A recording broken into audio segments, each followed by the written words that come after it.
Just a tip for couples. By the way, how you guys doing? I hope you all are doing fine. Okay. Now, when it is only a man, it is only a man that doesn't have love for himself. Like he doesn't have in his own, like self-love. He doesn't love himself. It's only such a man that will treat his wife badly.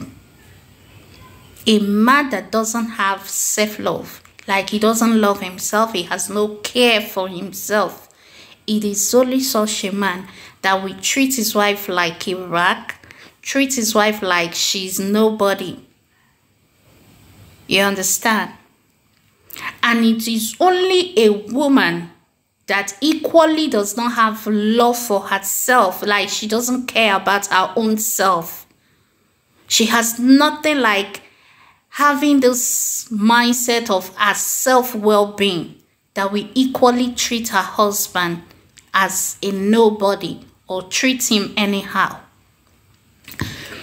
Because why? If both couples have self-love for themselves, then they will extend the same love to their children, to their sons, and to their daughters.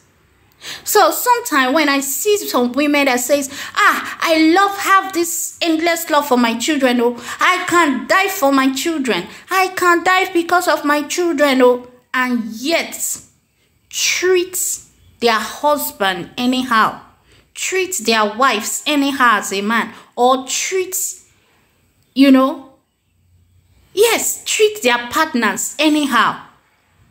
I just begin to wonder, like, what kind of love do you have for this child? Because why? When you have self-love, you extend that love to those around you.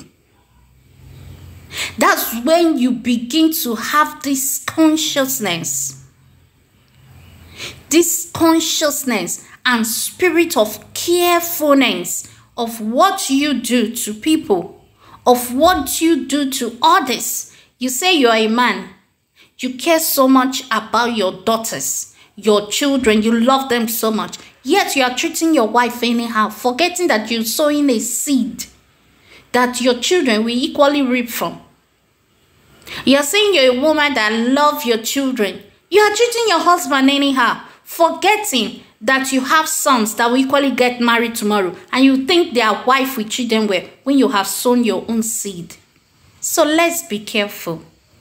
If you have self-love for yourself, so if you say you have self-love for yourself, you truly love yourself, extend that love to those around you, like your children. Put yourself in their shoe, like, how do I say it? Always judge yourself whenever you're doing some certain things to your partner, like maybe the way you're treating your wife as a man. Always ask yourself this question: is this how I will want a man to treat my daughter tomorrow when she gets married? If that's not how you will like that man or a husband that will marry her to treat her, then don't treat your wife like that. The same to the woman. If you truly love yourself and extend that love to your child, your son, and your daughter, then ask yourself a question: is this how I would like my son's wife to treat him tomorrow when he finally gets married to a woman of his dream? When you ask yourself these questions, I bet you'll be very careful. And when I mean extremely, you will be extremely careful of the way you deal with your partner or treat your husband or your wife. Because when you think through this single question alone of, is this how I would like somebody to treat my daughter? Is this how I would like somebody to treat my son as his wife tomorrow? You will see yourself, a lot of things will be coming to your head. And if you truly love yourself and love that son of yours or your daughter, you will just refrain for whatever negativity you were having in mind to do to your husband or to your wife.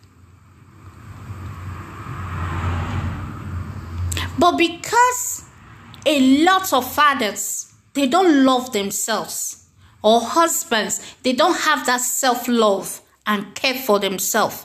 They don't have it for their children. They don't have it for their daughters. And that is why you will see a man that will sit comfortably in his own house and will be treating his own daughter like she's a nobody. Treating her anyhow and saying, you're just a woman. That's what you see a man. He will be, be doing favoritism over his children. Like kind of trying to make the boys look superior to the girls in the house, in his own household. And such a man is the man that does not have love for himself or care for himself. The same with the woman who will sit comfortably, treat his sons anyhow. She doesn't think she needs to install some manners, good moral manners inside of her children, inside of her male children, her sons. Thinking maybe, they are men. Men don't have problem. Men can always go. So they don't need more training. Who told you? Who told you that? Who told you that? If you don't like the way your husband is treating you as a woman, then start teaching your son not to be such. Let him know that you feel hurt and feel pained whenever your husband, the father, treats you like that. And instruct him not to ever do such to his own wife. Because doing it to his own wife tomorrow will certainly mean him doing it to you. And we are not taking, because I will continue to say, it's because you don't love yourself. Because if you love yourself and extend that love to your children, you'll be careful. Because you'll be so concerned about their future, about how will they be treated. But they don't care. And that's why you see some women, they'll be teaching their daughters things that they know, they themselves, they know. If somebody else should do it to their son, they won't like it. Yet they will be teaching their daughters to do it. They will be doing the same thing to their husband. And you are finished being constituting nuisance, complete nuisance to your husband. You are praying that your wife, your daughter, marry a good husband tomorrow. From where you want to come from now? From up, abi from sky, now you go fall, come down. So start sowing good seed. At least even children that their parents were good parents, good husbands to their wives, their daughters are still falling into wrong hands. Good sons that their mother were so nice to their husband, they are still falling into wrong hands, into the hands of wrong women. And much more, you that you have sown evil seed as a parent, as a father, as a mother in your marriage. You think your daughter will go and enjoy outside, or your son go and enjoy another person's. Don't do it, because anything we sow in this life, anything we do in this life is a seed we are planting. And whether you like it or not, hate me or like me, you are planting a seed that your generations will reap from. There's no two ways about it. They will reap it. I don't know how best I will put this out to people. So let's be careful. Let's be very careful.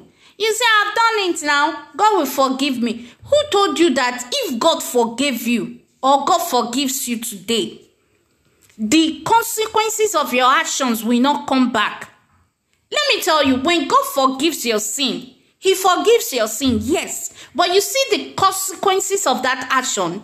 What the best he will do for you is to just try and give you grace to stay through the period of the consequences of that action.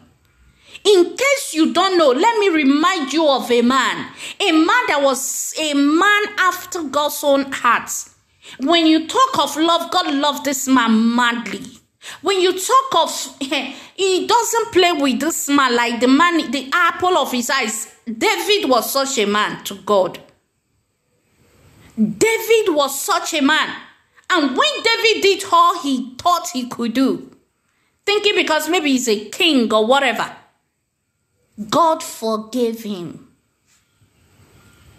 God forgave him, kept to his everlasting covenant with David, to the point that even when God didn't see any reason why he should allow the son of Solomon to sit on the throne, he remembered David. He said, for the sake of David, my servant, I will yet give the son of Solomon a seat, a tribe to sit and rule as a king.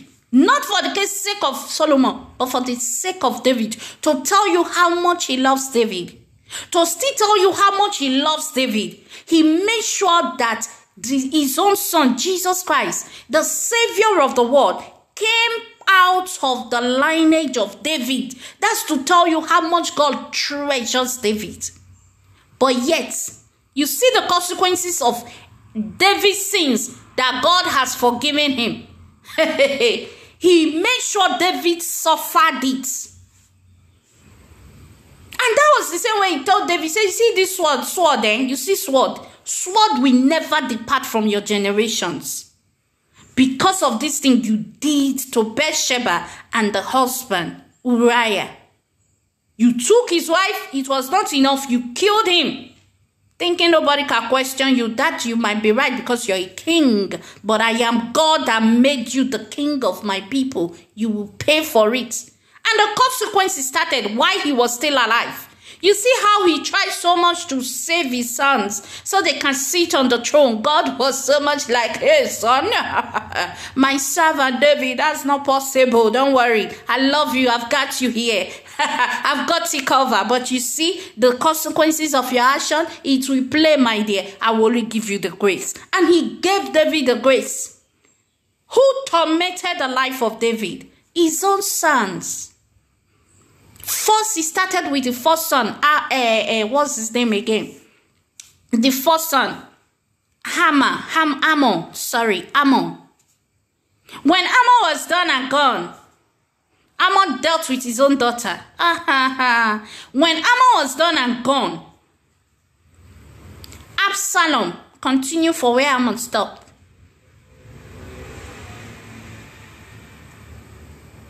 So, what do you think?